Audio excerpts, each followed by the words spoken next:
Grand Matin Sud Radio, 7h-9h, Patrick Roger. Et il est 7h13, je le disais, c'est à la une. La France qui entre le budget à l'Assemblée à partir de ce soir. Et puis les inondations encore sur le terrain. Pourquoi ? Parce qu'il y a un lien. On va demander des efforts à des collectivités locales, besoin d'économies.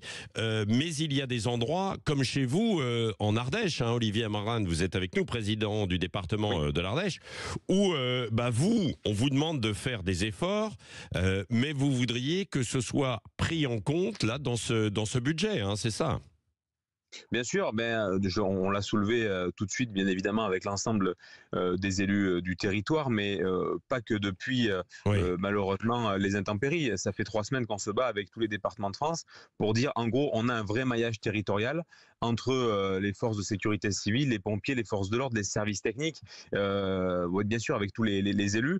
Et ne touchez surtout pas à ce socle, parce qu'il peut y avoir des vrais problèmes en termes de sécurité. Et malheureusement, depuis bientôt 72 heures, on se rend compte que ce maillage territorial tient parce qu'il y a des moyens qui sont importants, notamment moi au niveau du département. Si on touche aux finances du département, je ne peux plus financer correctement mes sapeurs-pompiers. Oui, et pourtant, vous êtes LR, vous le savez, il faut faire quand même des économies sur le terrain, pour le budget en fait, globalement. Bien sûr, mais je m'en cache pas, il faut être honnête. Emmanuel Macron nous a laissé un gouffre financier abyssal. Il a augmenté la dette de plus de 60% depuis qu'il est aux manettes, avec plus de 3 000 milliards d'euros de dette pour nos enfants.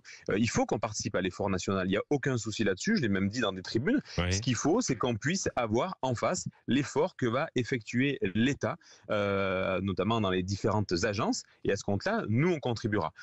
Moi, ce que je voudrais, pour revenir sur les intempéries, c'est que Michel Barnier, qui connaît ça, puisqu'en 95, il avait créé le fameux fonds Barnier, qui a très bien fonctionné, notamment pour les événements climatiques, des éboulements que j'ai connus sur mon canton, où il y a eu 80% de subventions.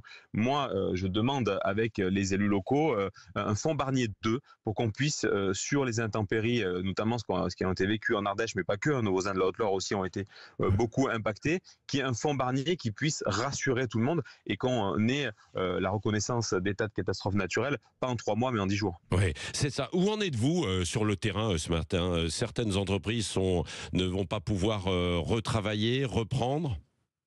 C'est très dur, on a des lendemains difficiles, je le dis, on en découvre tous les jours. Moi là je pars voir des agriculteurs qui ont été touchés dans la vallée de l'Arieux, après je monte sur la montagne ardéchoise, j'étais sur Nord en fin de semaine, c'est très très difficile, mais vous savez le tempérament montagnard ardéchois qu'on a, on lâche rien et on s'en sortira, mais il faut qu'on ait tout de suite une reconnaissance au niveau national et qu'on puisse, comme on le dit souvent, mais sur d'autres corps de métier, rassurer nos élus, nos secrétaires de mairie, aux agents, qu'on va arrêter avec la paperasse et qu'on va faire confiance.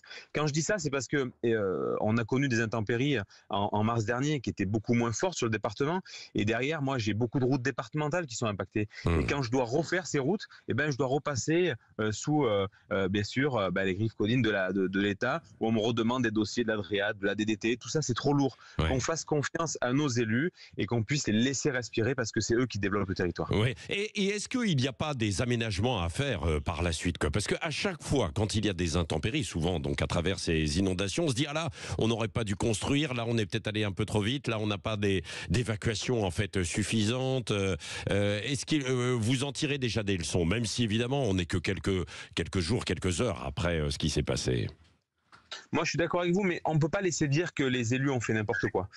Puisque, ça, je ne l'ai pas dit, Olivier. Non, mais je sais bien. Mais dans ce débat aujourd'hui, on peut dire qu'il y a eu des développements de l'aménagement du territoire qui n'ont pas été bons. On sait très bien que pour déposer un dossier, c'est la croix du combattant pour avoir les autorisations de l'État qui font leur travail peut-être des fois de manière trop drastique, mais ont moins confiance aux élus. Donc c'est compliqué. Donc on ne peut pas laisser dire qu'on construit n'importe où parce qu'il y a des règles.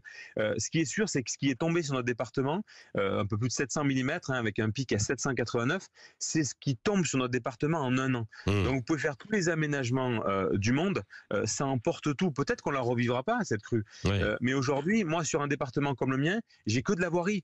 Je suis le seul département de France à ne pas avoir ni d'aéroport, ni de route nationale, et ni d'autoroute. Donc, et de train de voyageurs. Donc il faut qu'on puisse investir sur de la voirie. L'État n'est jamais allé sur de la voirie. Il faut qu'aujourd'hui, l'État prenne en compte les territoires ruraux comme les nôtres. Oui, absolument. Merci Olivier Amran d'avoir été avec nous. On salue au passage d'ailleurs tous nos auditeurs en Ardèche et puis tout autour dans les départements limitrophes. Vous l'avez dit, Olivier Amran.